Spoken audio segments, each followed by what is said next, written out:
Elon Musk wants to proceed with his $44 billion acquisition of Twitter. Musk's legal team offered to move forward with the acquisition for $54.20 per share in a regulatory filing this week, which is the price the two sides originally agreed to in April. Musk tried to back out of the deal and was sued by Twitter in an effort to enforce the deal. As a result, Musk has had a series of procedural setbacks in court. His most recent change of heart could be a means of avoiding a nasty and pricey public trial that was about to start this month.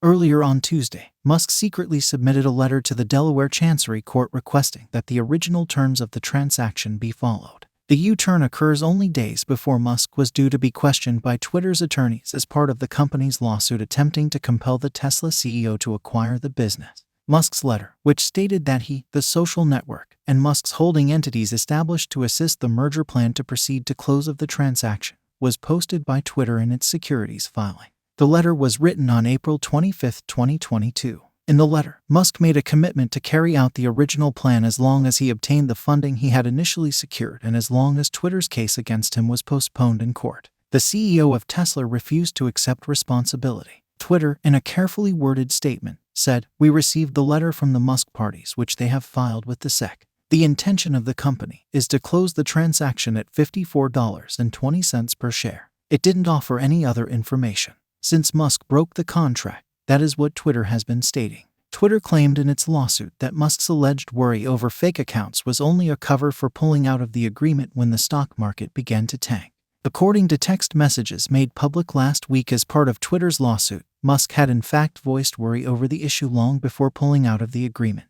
Bots, usually referred to as fake accounts, can spread false information and scare away advertisers that want to sell their ads to actual individuals. According to the newly disclosed text messages, Musk told a Twitter board member back in April that drastic action was required to combat bots before agreeing to buy Twitter. Restructuring should be done as a private firm, he advised. This is hard to accomplish as a public corporation, as removing phony users will make the figures seem horrible. Musk continued, alluding to Twitter co-founder and former CEO Jack Dorsey. This is Jack's opinion too. Professor of law Robert Miller at the University of Iowa believes that Musk should have no trouble accessing the $12.5 billion in debt funding that Morgan Stanley had initially pledged. Miller claimed that Morgan Stanley had basically no means to get out. Musk will soon acquire control of the social media platform if Twitter decides to proceed with the transaction, which Twitter's shareholders approved during a special shareholders meeting in September. However, it's unclear exactly how Musk will run Twitter. Musk has previously stated that he wants the website to be less strict with moderation and to reinstate the accounts of users who have been banned, such former President Donald Trump.